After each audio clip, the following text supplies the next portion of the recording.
ఈరోజు ప్రజాప్రభుత్వం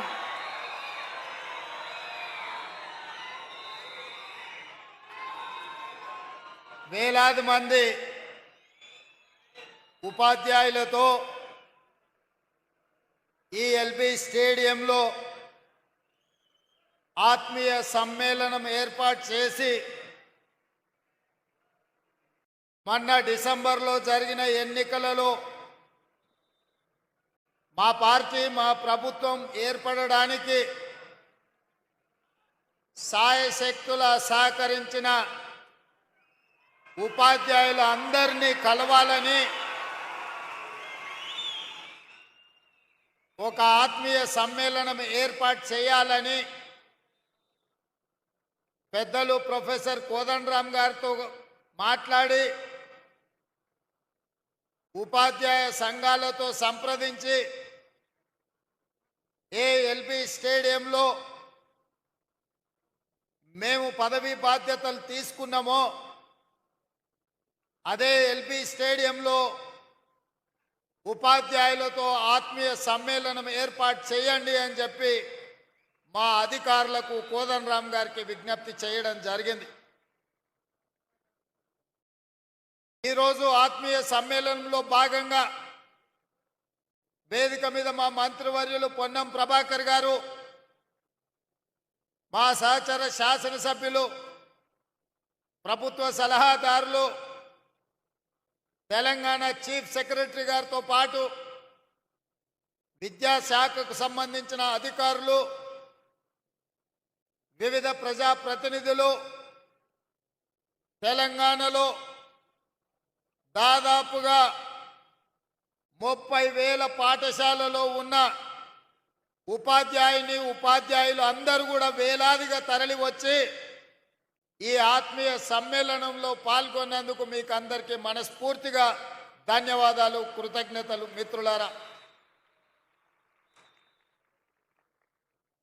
మిత్రులారా, ఎవరైనా తెలంగాణ ఎక్కడుంది, తెలంగాణ భవిష్యత్తు ఎక్కడుంది అని ఈ క్షణం నన్ను అడిగితే తెలంగాణ యొక్క భవిష్యత్తు ఎల్బీ స్టేడియంలో ఉంది. వేలాది మంది ఉపాధ్యాయుల రూపంలో ఈ తెలంగాణ ఉద్యమమే కాదు, తెలంగాణ రాష్ట్ర ఏర్పాటు ప్రక్రియలో తమదైన శైలిలో క్రియాశీలక పాత్ర పోషించడమే కాదు, ఇవాళ 60 లక్షల మంది విద్యార్థులు ఉజ్వల భవిష్యత్తు కోసం తమ తల్లిదండ్రులు కష్టపడి రూపాయి కూడబెట్టి తమ పిల్లలు చదువుకోవాలి, తమ పిల్లలు విద్యలో రాణించాలి, వాళ్ళు డాక్టర్లు, లాయర్లు, ఇంజనీర్లుగా ఐఏఎస్లు, ఐపీఎస్లు, ఐఎఫ్ఎస్ అధికారులుగా మారాలి, వారు ప్రజాప్రతినిధులై, ఎమ్మెల్యేలై, మంత్రులై ఈ తెలంగాణ రాష్ట్రానికి ముఖ్యమంత్రులు కావాలి అని పేద విద్యార్థుల తల్లిదండ్రులు 30,000 పాఠశాలల్లో 26 లక్షల మంది విద్యార్థులను మీ చేతిలో పెట్టినరు. అదే తెలంగాణ భవిష్యత్తు. ఆ తెలంగాణ భవిష్యత్తు మీ చేతిలో ఉంది అని చెప్పి నేను చెప్పదలుచుకున్నా. ఇవాళ నేను చెప్పవలసిన అవసరం లేదు, మీరే 10 మందికి పాఠాలు చెప్పి సమాజంలో ఉన్న రుగ్మతల మీద ఏ రకమైన కార్యాచరణతో ముందుకు వెళ్ళాలనో సంపూర్ణమైన అవగాహన ఉండి దాదాపుగా 26,000 పాఠశాలల్లో, గ్రామాలలో, అదేవిధంగా తండాలలో, గూడాలలో, మారుమూల పల్లెల్లో ఈ తెలంగాణ నిర్మాణం కోసం, ఈ జాతి నిర్మాణం కోసం కృషి చేస్తున్న మీకు ప్రతి విషయం తెలుసు. తెలంగాణ ఉద్యమాన్ని ఉవ్వెత్తున లేవడానికి, ఊరున ప్రాకడానికి, తెలంగాణ రాష్ట్ర సాధనలో ఉపాధ్యాయుల పాత్రను ఎవరు కాదనలేరు. ఆనాడు మేమందరం భావించినాం తెలంగాణ రాష్ట్రం వస్తే మన విద్యా విధానం మెరుగవుతుంది, మన ఉపాధ్యాయులకు ప్రభుత్వం నుంచి గౌరవం దక్కుతుంది, మన విద్యార్థులకు అవసరమైన మౌలిక వసతులు మెరుగవుతాయి, తప్పకుండా తెలంగాణ విద్యా విధానం బాగుపడుతుంది అని అనుకున్నాం.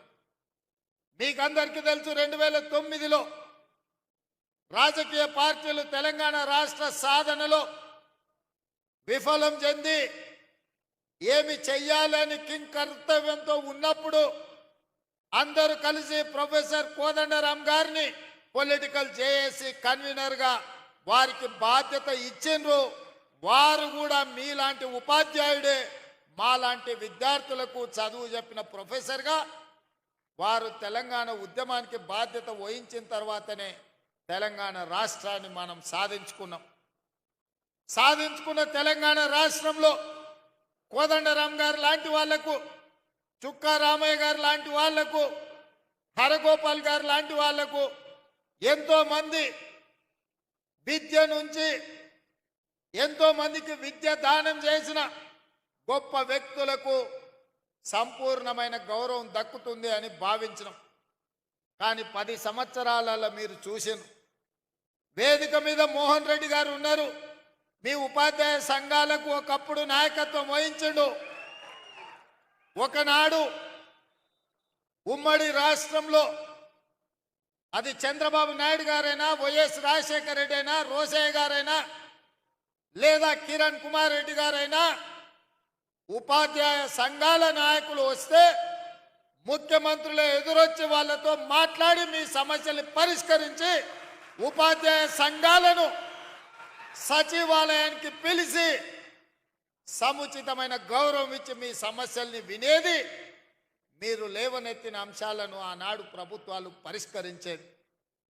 మరి తెలంగాణ రాష్ట్రంలో ఏమి జరిగిందో, ఆనాటి పాలకులు ఏ విధంగా వ్యవహరించిందో, ప్రభుత్వ ఉపాధ్యాయులను ఏ రకంగా అవమానించే విధంగా, అనుమానించే విధంగా వాళ్ళని ఏ రకంగా వాళ్ళు అవమానించిండ్రో మీరు కళ్ళతో చూసిండ్రు.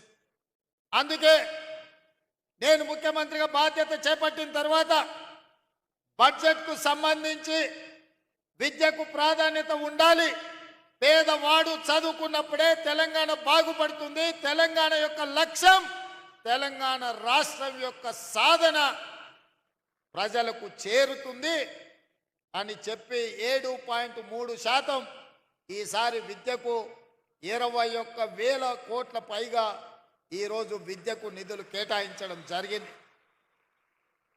వాస్తవంగా 10% అంటే దాదాపుగా 30,000 కోట్ల రూపాయలైనా కేటాయించాలని అన్ని లెక్కలేసినాం. కానీ ప్రభుత్వం ఇంతకు ముందే ఇచ్చిన హామీలు, చేయవలసిన పనులు, చేపట్టవలసిన బాధ్యతలతో 10% నిధులు ఇవ్వాలనుకున్న వీలు కాకపోతే 7.3%తోని 21,000 కోట్ల పైగా ఈరోజు విద్యాశాఖకు నిధులు కేటాయించడం జరిగింది. ఈరోజు నేను మీ ద్వారా ఒకే ఒక మాట అడగదలుచుకున్నా, చెప్పదలుచుకున్నా, రేపటి తెలంగాణ భవిష్యత్తు మీ చేతుల్లో ఉంది. కొన్ని వాస్తవాలను కూడా ఈరోజు మనం మాట్లాడుకోవాలి. తెలంగాణ రాష్ట్రంలో 40,000 పైచిలకు పాఠశాలలుంటే ప్రభుత్వ ఆధీనంలో 30,000 పాఠశాలలు ప్రభుత్వ ఆధీనంలో ఉన్నాయి. 30,000 పాఠశాలలో 26 లక్షల మంది విద్యార్థులు ఉన్నారు. కానీ అదే ప్రైవేట్లో 10,000 పాఠశాలలుంటే 33 లక్షల మంది విద్యార్థులు ఈరోజు ప్రైవేట్ పాఠశాలల్లో చదువుకుంటున్నారు. నేను ఈరోజు ఈ ఆత్మీయ సమ్మేళనంలో మా ఉపాధ్యాయులను నేను ఒక్కటే అడుగుతున్నా, ప్రైవేటు పాఠశాలల్లో మీకంటే గొప్పగా చదువుకున్నోళ్ళు, మీకంటే ఎక్కువ చదువుకున్నోళ్ళు టీచర్లు ఉన్నారా? ఒక్కసారి ఆలోచన చేయండి. ఇవాళ మీలో ఎంఏ బిఎడ్ చదువుకున్నోళ్ళు, లేదా డాక్టరేట్లు చేసిన వాళ్ళు, ఉన్నత చదువులు చదువుకున్నోళ్ళు మీలో ఉన్నారు, ఉపాధ్యాయులుగా ఉన్నారు. కానీ అదే ప్రైవేట్ పాఠశాలల్లో ఇంటర్ పాస్ అయ్యో డిగ్రీ ఫెయిల్ అయ్యో మీలో సగం చదువు లేని వాళ్ళు ఇవాళ ప్రైవేట్ పాఠశాలల్లో పాఠాలు చెప్తున్నారు. మరి 10,000 పాఠశాలల్లో 33 లక్షల మంది విద్యార్థులు అక్కడుంటే 30,000 పాఠశాలల్లో 26 లక్షల మంది విద్యార్థులు ఇవాళ మన ప్రభుత్వ పాఠశాలల్లో ఉన్నారు. అంటే ఎక్కడో ఒక లోపం ఉన్నది. ఆ లోపం పాలకులైన మా వైపు నుంచి కూడా ఉండొచ్చు. నేను టీచర్లను బ్లేమ్ చేయదలుచుకోలేదు. ప్రభుత్వం సరైన విధంగా నిర్వహించకపోవడం, మౌలిక వసతులు ఏర్పాటు చేయకపోవడం, కనీసం పాఠశాలల్లో ఊడవడానికో తూడవడానికో కనీసం టీచర్లకు తాగడానికి మంచినీళ్ళు ఇవ్వడానికి పారిశుద్ధ్య కార్మికులు లేకపోవడం కూడా కావచ్చు. ప్రభుత్వ పాఠశాలల గ్రామాలలో ఉండే ప్రజాప్రతినిధులు ఎండాకాలం సెలవులు వస్తే బర్ల కొట్టంగా మార్చి ప్రభుత్వ పాఠశాలల బర్రెల్ని కట్టేసే పరిస్థితులు కూడా గ్రామాలలో ఉన్నాయి. కనీసం ఆడపిల్లలు లేదా మహిళా టీచర్లు స్కూల్కి వస్తే పొద్దు నుంచి సాయంత్రం వరకు ఉంటే కనీసం టాయిలెట్స్ వసతి కూడా ప్రభుత్వాలు కల్పించకపోవడం కూడా ఒక కారణం అయి ఉండొచ్చు. ఇవాళ ఆడపిల్లలు చదువుకోవాలి అంటే మగపిల్లలకి ఏదైనా వెసులుబాటు ఉండొచ్చు, కానీ ఇవాళ ఆడబిడ్డలైన టీచర్లకు కానీ విద్యార్థులకు పాఠశాలల్లో కనీస మౌలిక వసతులు లేకపోవడం కూడా ఒక కారణం అయి ఉండొచ్చని నేను ఈరోజు భావిస్తున్నా. కనీసం పాఠశాలల్లో టీచర్లకు మంచినీళ్ళు ఇవ్వడానికో పాఠశాలను ఊడవడానికో కూడా చిన్న చిన్న పారిశుద్ధ్య కార్మికులు లేకపోవడం కూడా ఇవాళ మనం ఆలోచన చేయాల్సిన అవసరం ఉన్నది మిత్రులారా. అందుకే ఈరోజు ఈ ప్రభుత్వం స్పష్టంగా పాఠాలు చెప్పే టీచర్లకు గత 10 సంవత్సరాలలో నాకు తెలిసి ఏనాడు కూడా 1వ తారీఖు నాడు జీతాలు ఇచ్చిన సందర్భం లేదని నేను భావిస్తున్నా.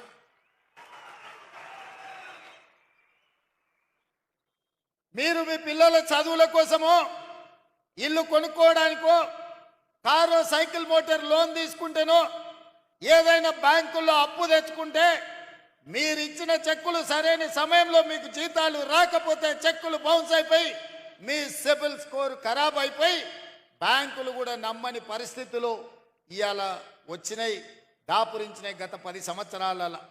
అందుకే నేను ఆలోచన చేసిన మొట్టమొదట ప్రభుత్వం ఒక యజమాని, ఆ యజమాని పరిధిలో పనిచేసే దాదాపుగా 5 లక్షల మంది ఉద్యోగులకు తమ యజమాని మీద విశ్వాసం ఉండాలి, తమ యజమాని మీద నమ్మకం ఉండాలి.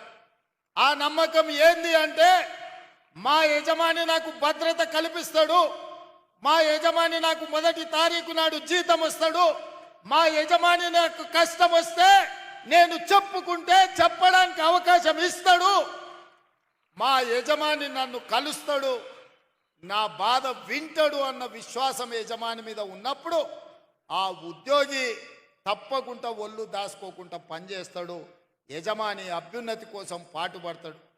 కానీ విచిత్రం, ఉమ్మడి రాష్ట్రానికంటే తెలంగాణ రాష్ట్రం వచ్చిన తర్వాత ఉద్యోగుల యొక్క పరిస్థితులు దిగజారినాయి.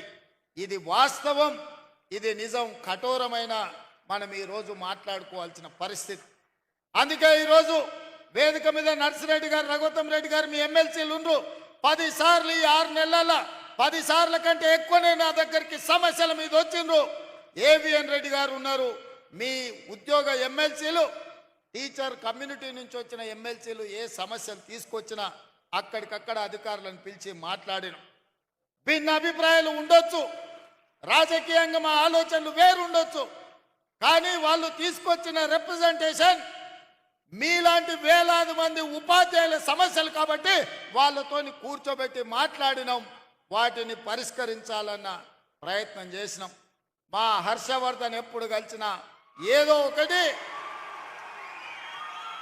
317 జీవో కావచ్చు, ఉద్యోగ బదిలీలు కావచ్చు, మీ జీతభత్యాల సమస్యలు కావచ్చు, ఏదో ఒక సమస్య కోసం ఎప్పుడు వస్తూనే ఉంటాడు, అడుగుతూనే ఉంటాడు.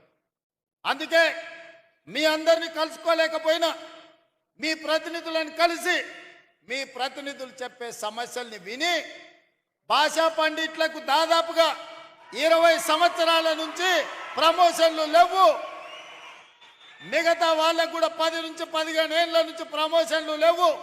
పెద్దలు కోదండరామ్ గారు చెప్పినట్టు మా జీవిత కాలంలో ఒక్క ప్రమోషన్ అయినా చూస్తామా, చూడకుంటేనే రిటైర్ అయిపోతామని ఆవేదన చెందుతున్నారని నా దృష్టికి తెచ్చింది. బదిలీల విషయం మీకు తెలుసు. టీచర్లను ముట్టుకోవాలంటే ఎవరైనా భయపడతారు. తేనెటీగల గురించి మీకు తెలుసు కదా.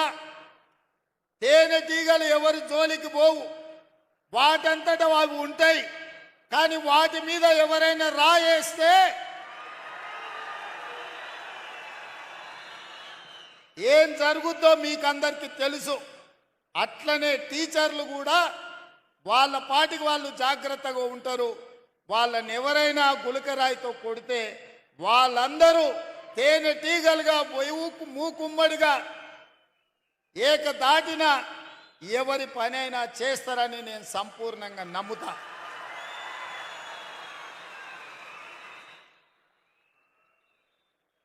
నన్ను చాలా మంది భయపెట్టిండ్రు టీచర్ల ప్రమోషన్ల విషయం ప్రస్తావించినప్పుడు. సార్ ఎవరి జోలికైనా పోవచ్చు కానీ టీచర్ల జోలికి పోకు సార్ అని అంటే నేను అన్నా. బదిలీల విషయం అప్పుడు కూడా అదే మాట చెప్పిండ్రు. నేను ఒకే ఒక మాట చెప్పిన, మనకు స్వార్థం ఉంటేనో, మనకు వాళ్ళకి అన్యాయం చేయాలన్న ఆలోచన ఉంటేనో, వాళ్ళని నమ్మించి మోసం చేసేది ఉంటేనో వాళ్ళతో సమస్య వస్తుంది. 20 ఏళ్ల నుంచి అపరిష్కృతంగా ఉన్న సమస్యల్ని ప్రమోషన్లను ఇవ్వాలి, వాళ్ళ సమస్యల్ని పరిష్కరించాలి. ఏవైనా సమస్యల పరిష్కారంలో చిన్న చిన్న కొత్త సమస్యలు వస్తే ఈ ప్రభుత్వం సావధానంగా వింటుంది. ఈ ప్రభుత్వం ఆ సమస్యలను కూడా పరిష్కరిస్తుంది. నా చిత్తశుద్ధిలో, నా ప్రయత్నంలో లోపం లేనప్పుడు తప్పకుండా టీచర్లు అర్థం చేసుకుంటారు, ఆ టీచర్లు సహకరిస్తారని చెప్పిన. మా అధికారులను అందరినీ, బుర్రా వెంకటేశ్వరం గారిని, దేవసేన గారిని, మిగతా అధికారులందరినీ పిలిచి చెప్పిన, మీరు అందుబాటులో ఉండండి, ఎవరు వచ్చినా మాట్లాడండి, మనం ఏ మంచి లక్ష్యం కోసమో వాళ్ళ కోసమే చేస్తున్న ప్రయత్నాన్ని వాళ్ళకి వివరించండి అని చెప్పిన. ఆ ప్రయత్నం విజయవంతమైంది. ఇవాళ దాదాపుగా 24,000 మంది టీచర్లకు, అదేవిధంగా గురుకులాలతో మొదలు పెడితే 30,000 మంది టీచర్లకు పైగా ఈరోజు ప్రమోషన్లు ఇచ్చినాం. 35,000 మందికి పైగా బదిలీలు చేసినాం.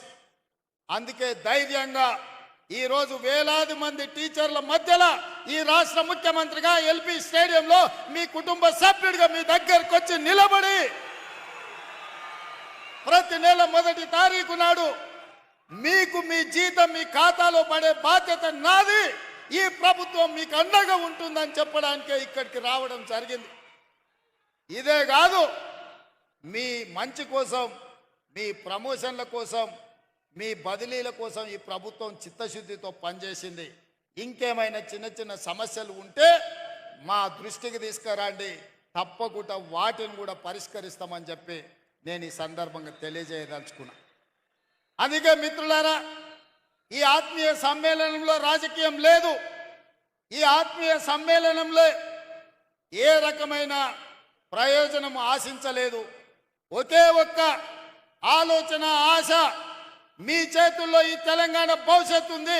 ఇవాళ ఈ తెలంగాణ బలమైన తెలంగాణగా, అభివృద్ధి తెలంగాణగా, ఆర్థికంగా నిలదొక్కునే తెలంగాణగా మార్చాలి అంటే గ్రామీణ ప్రాంతాలలో, తండాలలో, గూడాలలో, మారుమూల పల్లెల్లో ఉన్న దళిత, ఆదివాసి, గిరిజనుల, బీసీ పిల్లలు ఇవాళ చదువుకోవాలి. వాళ్లకు చదువు చెప్పి వాళ్ళని డాక్టర్లుగా, లాయర్లుగా, ఇంజనీర్లుగా, ఐఏఎస్, ఐపీఎస్లుగా తీర్చిదిద్దే బాధ్యత మీ మీద ఉంది. అందుకే ఈ తెలంగాణ భవిష్యత్తు మా చేతుల్లో కాదు, మీ చేతుల్లో ఉందని చెప్పడానికే నేను ఇవాళ ఈ సమావేశాన్ని ఏర్పాటు చేసిన. నిన్ననే అనుకుంటా, నిన్న కాదు మొన్న అసెంబ్లీలో ఒక ఆయన అంటుండే, నేను గుంటూరులో చదువుకున్నా, నేను పూనాలో చదువుకున్నా, నేను అమెరికాలో చదువుకున్నా, నాకు గొప్ప గొప్ప చదువు వచ్చు అని. మీరు ఆడ చదువుకున్నారు అన్న నెటకారం చేయబోయింది. మీరు చూసి ఉంటారు టీవీలలో, అసెంబ్లీలో. అప్పుడు నేను నేను చెప్పిన, కొండారెడ్డిపల్లి ప్రైమరీ స్కూల్లో, గవర్నమెంట్ స్కూల్లో చదువుకున్నా అని చెప్పిన, తాండ్రా హై స్కూల్లో చదువుకున్నా అని చెప్పిన. వనపర్తి జిల్లా పరిషత్ హై స్కూల్లో గవర్నమెంట్ జూనియర్ కాలేజీలో చదువుకున్నా అని చెప్పిన. ప్రభుత్వ పాఠశాలలో ప్రభుత్వ టీచర్లు చెప్పిన చదువు, ఆ చదువుతోనే ఇవాళ జిల్లా పరిషత్ మెంబర్గా, ఎమ్మెల్సీగా, ఎమ్మెల్యేగా, ఎంపీగా తెలంగాణ రాష్ట్రానికి ముఖ్యమంత్రి అయిన ప్రభుత్వ టీచర్లు చదువు చెప్తే నేర్చుకున్న నేను ఎవరికి తల వంచకుండా ఆత్మగౌరవంతో నిటారుగా నిలబడి ఇవాళ తెలంగాణ రాష్ట్రానికి ముఖ్యమంత్రి అయి ఏ టీచర్లు, ఏ ప్రభుత్వ పాఠశాలలో పనిచేసే టీచర్లు మాకు చదువు చెప్తే మేము ఇంత ఎత్తు ఎదిగినామో ఇవాళ ఆ టీచర్లను కలవడానికి ఆత్మీయ సమ్మేళనం ఏర్పాటు చేసిన అని చెప్పి ఆ సన్నాసికి చెప్పదలుచుకున్నా. మీ మీద నమ్మకం లేకపోయి ఉండొచ్చు, తెలంగాణ పట్ల విశ్వాసం లేకపోయి ఉండొచ్చు. అందుకే గుంటూరులో పోయి ఆ సన్నాసులు చదువుకొని ఉండొచ్చు, ఆ తర్వాత పూనా అమెరికాకు పోయి ఉండొచ్చు. కానీ నాకు సంపూర్ణమైన విశ్వాసం ఉన్నది, నమ్మకం ఉన్నది. తెలంగాణ రాష్ట్రంలో ఉపాధ్యాయులు 90% పైగా నిబద్ధతతోని పేద విద్యార్థులకు చదువులు చెప్పాలి, వాళ్ళ ఉజ్వల భవిష్యత్తు ఉండాలి అని వాళ్ళు 10/10 సాధించినప్పుడు సంతోషంతో వాళ్ళ కళ్ళల్లో ఆనందం చూడాలి అని ఇక్కడున్న వేలాది మంది టీచర్ల బాధ్యత తీసుకుంటున్నారని నాకు తెలుసు. అందుకే ఈరోజు మనమందరం ఒక ప్రతిజ్ఞ తీసుకోవాలి. పోయిన సంవత్సరానికంటే ఈ సంవత్సరం ప్రభుత్వ పాఠశాలల్లో 2 లక్షల మంది విద్యార్థులు తక్కువ చేరికలు జరిగినాయి. దీన్ని మనం విశ్లేషించుకోవాలి. ఇవాళ 26 లక్షల మంది ప్రభుత్వ పాఠశాలల్లో ఉంటే పోయిన సంవత్సరానికంటే 2 లక్షల పైగా అడ్మిషన్లు తగ్గినాయి. కొన్ని పాఠశాలలు బంద్ అయి ఉండొచ్చు, కొన్ని పాఠశాలలలో తల్లిదండ్రులు ప్రైవేటులో చెప్పిస్తేనే మాకు గ్రామంలో గౌరవం ఉంటుందని అనుకుంటుండొచ్చు. నేను చాలామందిని గ్రామాలకు వెళ్ళినప్పుడు మాట్లాడుతుంటా, అడుగుతుంటా, కుటుంబ విషయాలు అడిగిన తర్వాత పిల్లల్ని ఎక్కడ చదివిస్తున్నారు అని ఏదో ప్రైవేట్ స్కూల్ పేరు చెప్తారు. ఎందుకంటే అక్కడికి పోతే కొంచెం ఇంగ్లీష్ నేర్చుకుంటారు సార్ అనో, లేకపోతే గవర్నమెంట్ స్కూల్కి దోరితే ఊళ్ళో ఏమన్నా అనుకుంటారేమని మేము అక్కడికి దోలుతున్నాము అని. నేను అందుకే అది మారాలి, మార్చాల్సిన బాధ్యత మన మీద ఉంది. మన పిల్లలు ప్రభుత్వ పాఠశాలకు వెళ్ళడం ఆత్మ గౌరవం అని గ్రామాలలో ఉన్న తల్లిదండ్రులు భావించాలి. అందుకే అమ్మ ఆదర్శ పాఠశాలని సెల్ఫ్ హెల్ప్ గ్రూపులకు పూర్తి బాధ్యత అందించి మన పాఠశాలలు మొదటి రోజే దాదాపుగా 26 లక్షల మంది విద్యార్థులకు మొదటి రోజే వాళ్ళ పాఠ్య పుస్తకాలతో పాటు వాళ్లకు డ్రెస్సులు ఇచ్చే ప్రయత్నం చేసినాం. మొదటి విడతలోనే మేము విజయం సాధించినాం. రెండవ డ్రెస్సు కూడా తొందరలోనే మా అధికారులు ఆ పిల్లలకి ఇస్తారని నేను భావిస్తున్నా. అందుకే ఇవాళ ప్రభుత్వం వైపు నుంచి మీ సమస్యల్ని పరిష్కరించడానికి, మీతో మాట్లాడడానికి, చర్చించడానికి ఈ ప్రభుత్వానికి ఎలాంటి ఇబ్బంది లేదు, ఎలాంటి బేసజాలు లేవు. అదేవిధంగా మీ సమస్యని పరిష్కరించడానికి పాఠశాలలో ఉన్న మీ పారిశుద్ధ్య కార్మికుల సమస్యను పరిష్కరించడానికి అమ్మ ఆదర్శ పాఠశాల పేరు మీద సెల్ఫ్ హెల్ప్ గ్రూపులకే 1000 రూపాయలు, దాదాపుగా సంవత్సరానికి 79 కోట్ల రూపాయలు ఖర్చు అయినా మీకు పారిశుద్ధ్య కార్మికుల సమస్యను తీర్చడం ద్వారా వాళ్ళందరినీ అపాయింట్ చేసే బాధ్యత నిర్ణయం తీసుకున్నాం.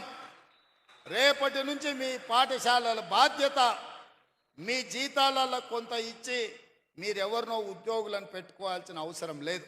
నాకు తెలుసు చాలామంది టీచర్లు తమకు వచ్చిన జీతంలో కొంత పక్కకు తీసిపెట్టి పాఠశాలలో ఊడవడానికో తూడవడానికో పారిశుద్ధ్య పనులు టీచర్లు వాళ్ళ జీతాల నుంచి నిధులు కేటాయించి చేస్తున్నారు. మీరు కష్టపడ్డ సొమ్ము మీ ఇంటికి తీసుకుపోయే విధంగా రూపాయి కూడా మీరు ఖర్చు పెట్టాల్సిన అవసరం లేకుండా ఇవాళ సెల్ఫ్ హెల్ప్ గ్రూపులకే ప్రతి పాఠశాలలో పారిశుద్ధ్య పనులు చేయడానికి వాళ్ళ ఖాతాలో డబ్బులు వేయాలి, రూపాయి భారం మీ మీద పడొద్దని ఇవాళ నిర్ణయం తీసుకున్నాం. అదేవిధంగా వ్యవసాయానికి ఉచిత కరెంట్, ఇళ్లలో ఉచిత కరెంట్, ఇన్ని ఉచిత కరెంట్లు ఇచ్చినప్పుడు పాఠశాలల్లో కంప్యూటర్లు ఉండాలన్నా, లేకపోతే సాంకేతిక నైపుణ్యం పెరిగిన ఈ సందర్భంలో మీరు అక్కడ వాళ్ళకి విద్య చెప్పాలి అని అంటే విద్యుత్ ఉండాలి. మీ విద్యాశాఖ మీ విద్యుత్ బిల్లులు చెల్లించరు. విద్యుత్ శాఖ వాళ్ళేమో బిల్లులు కట్టకపోతే మీకు కరెంట్ ఇయ్యరు. నేను ఆలోచన చేసిన, రైతులకు ఇచ్చినప్పుడు పేదవాళ్లకు 200 యూనిట్లు ఉచితంగా ఇచ్చినప్పుడు తెలంగాణ జాతి నిర్మాణము తెలంగాణ భవిష్యత్తు పాఠశాలల్లో ఉంటే పాఠశాలల్లో ఎందుకు ఉచితంగా విద్యుత్ ఇవ్వద్దు? తెలంగాణ రాష్ట్రంలో ఉన్న 30,000 పాఠశాలల్లో ఉచితంగా విద్యుత్ ఇవ్వండి. ఆ భారాన్ని రాష్ట్ర ప్రభుత్వమే తీసుకుంటుంది. అది నా బాధ్యత అని చెప్పి ఈరోజు మీ పాఠశాలల్లో కూడా ఉచిత విద్యుత్తుకు ఏర్పాట్లు చేయండి అని చెప్పి మా ప్రభుత్వ అధికారులకు నేను ఆదేశాలు ఇచ్చిన. అందుకే మిత్రులారా, వేదిక మీద ఉన్న పెద్దలతో పాటు ఇక్కడికి విచ్చేసిన వేలాది మంది ఉపాధ్యాయులతో నా విజ్ఞప్తి ఒక్కటే. ఇవాళ ఈ తెలంగాణ భవిష్యత్తు మీ చేతిలో ఉంది. ఈ తెలంగాణ పునర్నిర్మాణం మీ చేతుల్లోనే ఉంది. ప్రభుత్వ పాఠశాలలు బాగుపడ్డప్పుడు, పేదవాళ్ళ పిల్లలు చదువుకున్నప్పుడు, దళితులు, గిరిజనులు, ఆదివాసీలు, బలహీన వర్గాలకు, మైనారిటీలకు సంబంధించి మహిళలకు సంబంధించిన పిల్లలు ఈరోజు పాఠశాలల్లో చదువుకొని బాగుపడితేనే ఈ తెలంగాణ బలపడుతుంది. ఈ తెలంగాణ బలపడితేనే ప్రపంచంతో మనం పోటీ పడతాం. ఇవాళ ఈ తెలంగాణ బలపడాలి అని అంటే మనమందరం కార్యదీక్షతో పని చేయాలి. మనందరం ఈ తెలంగాణలో కేజ్రీవాల్ 3 సార్లు ఢిల్లీలో గెలిచిండంటే ఎందుకో మీకు తెలుసా మిత్రులారా? బస్తీలలో ప్రభుత్వ పాఠశాలలను మెరుగుపరిచిండు, మెరుగైన విద్యను పేదవాళ్లకు చేర్చిండు. కాబట్టే ఢిల్లీలో కేజ్రీవాల్ 3 సార్లు ముఖ్యమంత్రిగా గెలిచిండు. మరి ఇప్పుడు నేను అడుగుతున్న మిత్రులారా, మళ్ళోసారి నన్ను ఇక్కడ చూడాలంటే మీరు పని చేయాలి. మళ్ళోసారి ఈ తెలంగాణ రాష్ట్రంలో ప్రజాప్రభుత్వం ఉండాలి. మళ్ళీ తెలంగాణ దొరల గడిలలో బందీ కాకూడదు. పేద ప్రజలకు విముక్తి జరగాలి. పేదలు అనుకున్న లక్ష్యం చేరాలి. పేదవాడు ఆత్మగౌరవంతో బతకాలి. ఈ తెలంగాణ నిర్బంధాల మధ్య కొనసాగకూడదు. ఈ తెలంగాణ నిర్బంధ సంఖ్యలు తెగాలి అనంటే మీరు పేదలకు చదువు చెప్పాలి. మీరు పేదలకు చదువు చెప్పినప్పుడే, పేదలకు విద్యను అందుబాటులోకి తెచ్చినప్పుడే ఈ ప్రభుత్వానికి మంచి పేరు వస్తుంది. మా మిత్రులు, ప్రజాప్రతినిధులు, నా సహచరులు అంతా బాగుంటే వాళ్ళకందరికీ హోదాలు వస్తాయి. కానీ వాళ్ళందరికీ హోదాలు రావాలంటే అంతా బాగా మీరే చూడాలి. నా బాధ్యత మీదే. మీరే మా ప్రభుత్వానికి బ్రాండ్ అంబాసిడర్లు. మా ప్రభుత్వం సంపూర్ణంగా మిమ్మల్ని విశ్వసిస్తుంది. ఈ ప్రభుత్వం మొన్న నిలబడ్డదన్నా, రేపు మళ్ళీ గెలవాలన్నా ఈ ఉపాధ్యాయుల సహకారం ఉండాలి. పేదలకు విద్యను నేర్పండి. పేదలను బయట పిల్లల్ని బడికి తీసుకురండి. మీకు ఏం కావాలనో అన్ని ఇచ్చే బాధ్యత నాది. పేదలకు విద్య నేర్పించే బాధ్యత మీది. అప్పుడే మన తెలంగాణ సాధించుకున్న తెలంగాణ ప్రజా ప్రయోజనం చేకూరుతుంది. అదేవిధంగా స్పోర్ట్స్ మీద కూడా ఇవాళ పాలసీలు తీసుకొస్తున్నాం. గ్రామీణ ప్రాంతాల నుంచి మండల కేంద్రాలలో కూడా మినీ స్టేడియంలో నిర్మించాలన్న ఆలోచన కాంగ్రెస్ పార్టీ చేస్తుంది. తప్పకుండా క్రీడల పట్ల విద్యార్థులను మళ్లించాలి. ఇవాళ నిన్న కేబినెట్లో నిఖత్ జరీన్కు, అదేవిధంగా సిరాజ్కు రూల్స్ అన్ని మినహాయింపునిచ్చే గ్రూప్ 1 డిఎస్పీ పోస్టులు క్రీడలలో రాణించినందుకు ఇచ్చినాం. ఇవాళ మీరు పిల్లల్ని క్రీడలలో ప్రోత్సహించండి. ఇవాళ ఒక స్కిల్స్ యూనివర్సిటీని పెట్టినాం. స్కిల్స్ యూనివర్సిటీ ఇది ఒక కొత్త ప్రయోగం. సర్టిఫికెట్లు తీసుకొని ఇంజనీరింగ్లుగా బయటకు వస్తారు, కానీ సాంకేతిక నైపుణ్యం ఉండడం లేదు. సాంకేతిక నైపుణ్యం లేనప్పుడు ఇంజనీర్ కంటే మేస్త్రే మేల్ అని మనం అనుకుంటున్నాం. మీరు అందరు కూడా ఇండ్లు కట్టుకుంటున్నారు. నాకు తెలిసి ఏ టీచర్ అయినా ఉద్యోగం వచ్చిన తర్వాత మొదట చేసే పని పెళ్లి చేసుకుంటారు. పెళ్లి చేసుకున్న తర్వాత కూడబెట్టి ఇల్లు కట్టుకుంటారు. టీచర్లు ఒక క్రమశిక్షణతోటి మొదట ఉద్యోగం కోసం కష్టపడతారు. ఉద్యోగం వచ్చిన తర్వాత జీవితంలో స్థిరపడాలి అని పెళ్లి చేసుకుంటున్నారు. పెళ్ళి అయిన తర్వాత భద్రత ఉండాలని ఇల్లు కట్టుకుంటున్నారు. మీరు ఇల్లు కట్టుకునేటప్పుడు చూసి ఉంటారు, ఇంజనీర్ల కంటే మేస్త్రీలే మెరుగ్గా కనిపిస్తున్నారు. వాళ్ళు ఇంజనీరింగ్ సర్టిఫికెట్ పట్టా పొందుతున్నారు, కానీ సాంకేతిక నైపుణ్యం ఉండడం లేదు. అందుకే ఆలోచన చేసి తెలంగాణలో 65 ఐటీఐలు ఉన్నాయి. ఈ 65 ఐటీఐలలో 30-40 సంవత్సరాల క్రితం ఇండస్ట్రియల్ ట్రైనింగ్ ఇన్స్టిట్యూట్గా మారి వాళ్ళకి ప్లంబర్ గానో ఎలక్ట్రీషియన్ గానో మెకానిక్ గానో రకరకాల ట్రైనింగ్లు 30-40 సంవత్సరాల క్రితం తయారు చేసిన సిలబస్ వాళ్ళకి నేర్పుతున్నారు. చదువుకున్న చదువుకు బయటకు వస్తే సంబంధం లేకుండా పోయింది. నేర్చింది ఒకటైతే అవసరం ఇంకొకటి. అందుకే ఆలోచన చేసి ముఖ్యమంత్రి అయిన తర్వాత రాష్ట్రంలో ఉన్న 65 ఐటీఐలను అన్నిటిని పరిశీలించి ఇవి ఏమాత్రం ఉపయోగం లేదు అని టాటా కంపెనీతో మాట్లాడి 2400 కోట్ల రూపాయలతోటి అందులో 86% అంటే దాదాపుగా 2100 కోట్లు టాటా సంస్థ కేటాయించింది. 316 కోట్లు తెలంగాణ రాష్ట్ర ప్రభుత్వం. 86% వాళ్ళు ఇస్తే 14% మ్యాచింగ్ గ్రాంట్ ఇచ్చి ఈ 65 ఐటీఐలను ఏటీసీలుగా, ఏటీసీ అంటే అడ్వాన్స్డ్ టెక్నాలజీ సెంటర్లుగా మార్చి ప్రతి సంవత్సరం 4 లక్షల మంది నిరుద్యోగ యువకులకు ఐటీఐలలో ట్రైనింగ్ ఇచ్చి మిడిల్ ఈస్ట్ కంట్రీస్తో పాటు ఇవాళ మన రాష్ట్రంలో కన్స్ట్రక్షన్లో కానీ ఫార్మాలో కానీ మిగతా శాఖలలో పనులు చేయడానికి వాళ్ళకి శిక్షణ ఇవ్వడానికి ఇవాళ ప్రభుత్వం నిర్ణయం తీసుకొని ముందుకు వెళ్తున్నది. ఇదే కాదు, ఒకప్పుడు కాకతీయ ఉస్మానియా యూనివర్సిటీలతో పాటు ఆనాడు కాంగ్రెస్ పార్టీ మహబూబ్ నగర్లో, నల్గొండలో, కరీంనగర్లో, నిజామాబాద్లో, Palamuru university, Satavahana university, Mahatma Gandhi university ఇవాళ చాలా యూనివర్సిటీలను నెలకొల్పింది. ఈ యూనివర్సిటీలలో చదువుకున్న వాళ్ళందరికీ పట్టాలు వస్తున్నాయి, పట్టభద్రులు అవుతున్నారు. కానీ సాంకేతిక నైపుణ్యం ఆశించిన మేరకు లేకపోవడం వల్ల నిరుద్యోగ యువకులుగా మారుతున్నారు. అందుకే ఆలోచన చేసి నిన్న మంత్రివర్గంలో యంగ్ ఇండియా స్కిల్స్ యూనివర్సిటీ మొత్తం పీపీపీ మోడల్లో పబ్లిక్ ప్రైవేట్ పార్ట్నర్షిప్లో ప్రభుత్వం వైపు నుంచి సహకారాన్ని అందించి ఎప్పటికప్పుడు నూతన సిలబస్ని కార్పొరేట్ కంపెనీలను కూడా అందులో భాగస్వాములను చేసి డాక్టర్ రెడ్డి ల్యాబ్స్ నుంచి మొదలు పెడితే ఎస్బీఐ వరకు వివిధ రంగాల సంస్థలను పనిచేసే వాళ్ళని భాగస్వాములను చేసి సిలబస్ వాళ్ళే తయారు చేపిస్తారు, శిక్షణ వాళ్ళే ఇస్తారు.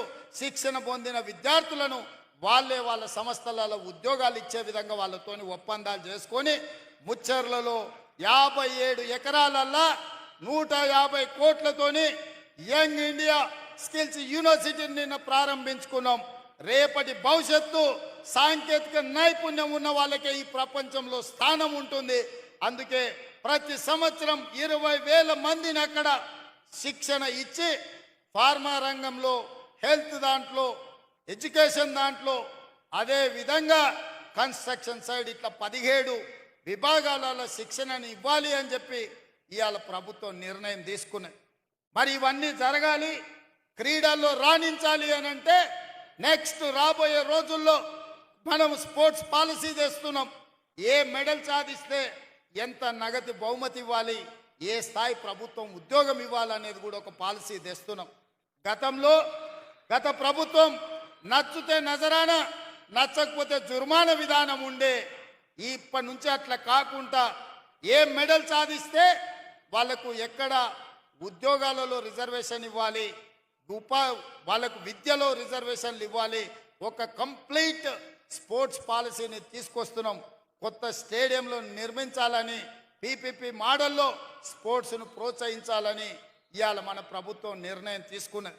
ఇవన్నీ కూడా విద్యతో పాటు మానసిక వికాసం పెరగాలి అని అంటే ఇవాళ చాలా కాలేజీలలో నేను చెప్తున్నా, మరి మీరు తల్లిదండ్రులుగా ఉపాధ్యాయులుగా గమనిస్తున్నారో లేదో, 7th క్లాస్ పైబడ్డ పిల్లలు కూడా గంజాయి తాగుతున్నారు. ఇది ఆందోళనకరమైన పరిస్థితి. మీరు అనుకుంటుండొచ్చు కార్పొరేట్ స్కూల్లో ఎక్కువ ఫీజులు కడితే పిల్లలు భద్రంగా ఉన్నారని. అట్లేం లేదు. ప్రభుత్వ స్కూళ్ళ కంటే కూడా కార్పొరేట్ స్కూళ్ళల్లో చదువుకున్న వాళ్ళ పిల్లలు ఈరోజు రకరకాల వ్యసనాలకు బానిసలయ్యే పరిస్థితి.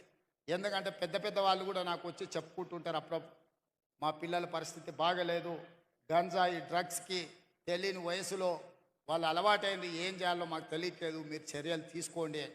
అందుకే ఈరోజు గంజాయి మీద, డ్రగ్స్ మీద ఉక్కు పాదం పెట్టి తొక్కుతున్నా. మీరు చూసి ఉంటారు, ఎంత గొప్పోడైనా, ఏ సెలబ్రిటీ అయినా మెడల మీద 4 దెబ్బలు కొట్టి లోపలికి దొయ్యండి అని చెప్పి ఈ మధ్యకాలంలో దొరికినట్టే లోపలేపిస్తున్నా.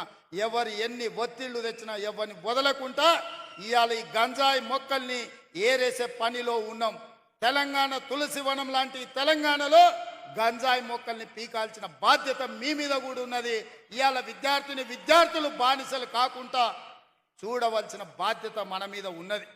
అందుకే ఈరోజు ఒక పక్కన స్పోర్ట్స్ని ఎంకరేజ్ చేస్తూ, ఒక పక్కన డ్రగ్స్ గంజాయి లాంటి వ్యసనాల నుంచి విద్యార్థులను బయటికి తీసుకొస్తూ వాళ్ళకు ఒక మంచి భవిష్యత్తు ఉండాలి అనంటే మనం బాధ్యతాయుతంగా వ్యవహరించాలి. మన ప్రభుత్వ పాఠశాలల్ని మెరుగుపరచుకోవాల్సిన అవసరం మన మీద ఉన్నది. పాలకులుగా, ప్రభుత్వ పెద్దగా మీకేమున్నా నాకు చెప్పండి, వాటిని పరిష్కరించే బాధ్యత నాది. మీరు బాధ్యత తీసుకోండి. పేదవాళ్ళ పిల్లలకు చదువులు చెప్పని మీరు నేర్పించిన విద్యనే రేపు ఈ తెలంగాణ భవిష్యత్తుకు పునాదిగా మారుతుంది. ఇవాళ అమెరికాలో మన వాళ్ళు ఇంతమంది ఉన్నారంటే 90% ప్రభుత్వ పాఠశాలల్లో చదువుకున్నోళ్ళే. ఇవాళ ఈ రాష్ట్రాన్ని, దేశాన్ని, పక్క రాష్ట్రాలకైన ముఖ్యమంత్రులు ఎవరైనా ఉండొచ్చు. అది చంద్రబాబు నాయుడు గారా, నరేంద్ర మోడీ గారా, వైఎస్ రాజశేఖర రెడ్డి గారా, లేకపోతే మీ సోదరుడు రేవంత్ రెడ్డి అయిన ప్రభుత్వ పాఠశాలల్లో చదువుకొనే ఈరోజు రాణించగలిగినాం. మరి రేపటి భవిష్యత్తుకు కూడా పునాదులు వేయాల్సిన బాధ్యత మీ మీద, మా మీద ఉన్నదని నేను భావిస్తున్నా. అందుకే మిత్రులారా, ఈ ఆత్మీయ సమ్మేళనానికి దూర ప్రాంతాల నుంచి వచ్చి ఈ సమావేశాన్ని, సమ్మేళనాన్ని విజయవంతం చేసి మీరు తప్పకుండా ఈ ఎల్బీ స్టేడియం నుంచి ఒక స్ఫూర్తిని తీసుకొని, ఒక నమ్మకాన్ని, ఒక విశ్వాసాన్ని పేద విద్యార్థులకు కలిగిస్తారని, మీరు వెనక్కి వెళ్ళితే మీకు ఒక లక్ష్యం ఉంటుంది. ఆ లక్ష్యం పేద పిల్లలకు విద్య నేర్పడమే. పేద పిల్లల్ని క్రీడాకారులుగా తీర్చిదిద్దడంగానే మీరు వెనక్కి వెళ్తారని నేను భావిస్తున్నా.